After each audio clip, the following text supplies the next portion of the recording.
অসম চৰকাৰে নতুনকৈ প্ৰৱৰ্তন কৰা ৰাজ্যৰ দ্বিতীয় সৰ্বোচ্চ অসামৰিক সন্মান অসম সৌৰ বঁটা গ্ৰহণৰ বাবে অলিম্পিকৰ পদক বিজয়ী লাভলীনা বৰগোহাঁইক আজি ৰাজ্য চৰকাৰৰ তৰফৰ পৰা আনুষ্ঠানিকভাৱে নিমন্ত্ৰণ জনোৱা হয়।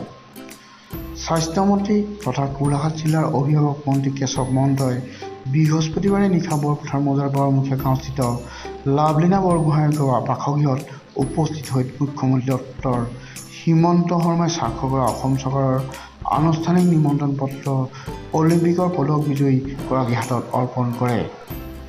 মুখ্যমন্ত্ৰীৰ নিৰ্দেশত অসম চৰকাৰক প্ৰতিনিধিত্ব কৰি নিমন্ত্ৰণ আগবঢ়াবলৈ যোৱা স্বাস্থ্যমন্ত্ৰীগৰাকীৰ সৈতে সৰুপথাৰৰ বিধায়ক বিশ্বজিৎ ফুকন আৰু জিলাৰ উপায়ুক্ত মৃগেশ নাৰায়ণ বৰুৱাও লাভলীনা বৰগোহাঁইৰ ঘৰলৈ যায়।